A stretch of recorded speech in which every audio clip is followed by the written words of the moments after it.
السلام عليكم، ازيكم عاملين ايه؟ يا رب دايما تكونوا في احسن حال. النهارده كده دخلت عليكم بالفيديو من اوله كده، ولا عملنا مقدمات ولا اي حاجه. طبعا انا هنا في المنصوره، حبيت اصور لكم كده السمك وهو بيتشوي على الطبيعه من غير اي مقدمات ولا ديكوريشن ولا اي حاجه، على الطبيعه كده. سمك بجد بيبقى طعمه حلو جدا، غير مصر خالص، غير القاهره يعني اقصد. ده سمك بوري.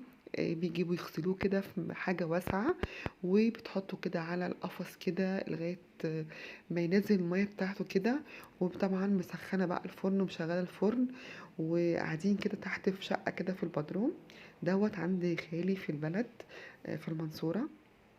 عايزة اوريكم بس كده الخياشيم بتاعته لونها احمر كده من جوه. السمك دوت بجد حاجة، يعني طعمه غريب جدا، غير اللي بنجيبه من القاهرة. طعمه حلو جدا.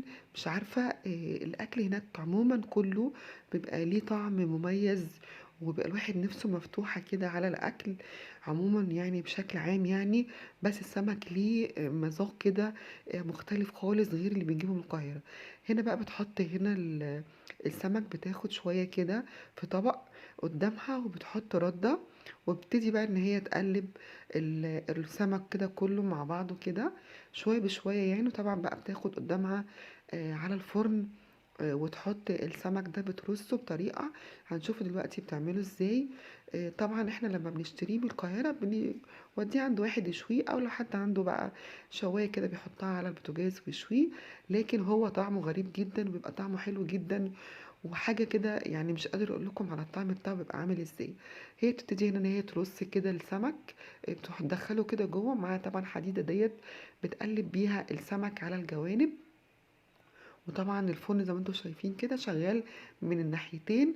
واول ما بتحس بقى كده، بتشوف كمان ان السمك اتقلب من ناحيتين وخد اللون اللي هو ان هو اتشوى كده، بتبتدي ان هي تسحب واحده واحده، ماسكه كده فوطه في ايديها او كيس او اي حاجه، عشان السمك طبعا بيبقى سخن.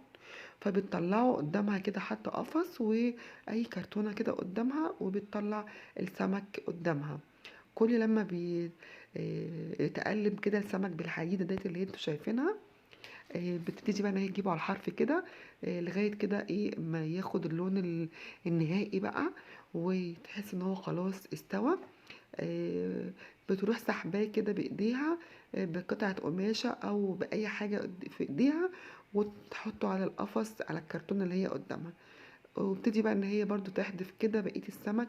كنا ساعتها جايبين اليوم ده، جبنا حوالي كام كيلو، آم، جايبين حوالي 14 كيلو سمك.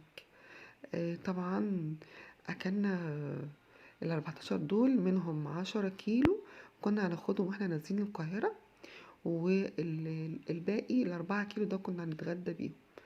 هما طبعا حتى هناك الغدا ده بيبقى حوالي الساعة، يوم الجمعة ده بيبقى عندهم سوق، فكل حاجة بتبقى موجودة هناك في السوق، والبلد كلها بأكملها بتاكل سمك في اليوم ده.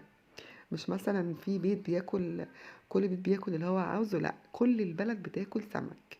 يعني مفيش بيت ما بياكلش سمك في اليوم دوت، يوم الجمعة ده اليوم السمك العالمي عندهم.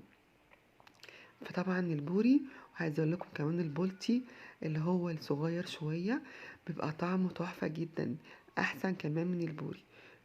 احنا كمان بنحب كمان لو في سمك صغير. انا طبعا هقول لكم بقى بتتبل السمك بقى اللي احنا هنتغدى بيه. جاب عملت في الكبة كده فلفل اخضر مع توم مع ملح وكمون وشوية كزبرة كده، بس طبعا كمون اكتر، وليمون كتير، ليمون كتير جدا في التتبيلة ديت. وطبعا مية سخنة. وكمان اللي هي بتسيب السمك كمان لما بتطلعه بيبرد شوية، مش بيبقى سخن، بس بيبقى طبعا مش مولع يعني، لان بتسيبه طبعا يهدى شوية قدام على القفص، لان تقدر تمسكه عشان المية كمان بتبقى سخنة. آه، وابتدي ان هي تتبل بقى كده، تغطس السمكية في التتبيلة ديت، وبتروح مطلعاها قدامها. فيها قدامها معاها مصفى كده، بتحط فيها السمك علشان يتصفى المية اللي فيه، تنزل منه، مبيبقاش كله بقى يعني عجينة من المية، لا، بياخد التتبيلة بتاعته والباقي بينزل في المصفى. لكن اللي احنا هناخده معانا القاهرة ده مش هنتبله طبعا. لما نسافر بقى بيه بنتبله بنفس التتبيلة ديت. طبعا بنعمل مية مغلية، او تقريبا هي تقريبا ما المية دي عادية، مش مية آم، مش مية سخنة، علشان طبعا السمك طالع سخن من الفرن. انا افتكرت لكن اللي احنا بنسخنه المية اللي هو بيكون بارد.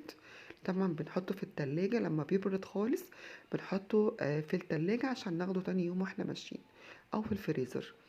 آه، طبعا هنا جبنا اطباق فل، عشان طبعا الكمية اللي احنا هناخدها معانا هنحطها هرصها في اطباق فل كده، وهناخدها معانا القاهرة واحنا نازلين. عشان لازم فعلا كل ما بنيجي هنا القاهرة لازم بناخد سمك واحنا نازلين. بس عايزة اقول لكم ما بيبقاش طعمه حلو. هو بيبقى جميل طبعا، بس انا ما بحسش بطعمه الا لما باكله في هناك في البلد. آه، مش عارفة يعني، الجو هناك والاكل هناك ليه طعم حلو جدا وطعم غريب بجد. آه، بس بجد السمك بتاعهم طبعا حلو قوي. انا هنا رصيت السمك في الطبق كده. طبعا عشان كمية كبيرة حطيت بقى في كل طبق كده حوالي 6 سمكات، لان طبعا السمك البوري بيبقى حجمه كبير غير اللي هو البولت الصغير.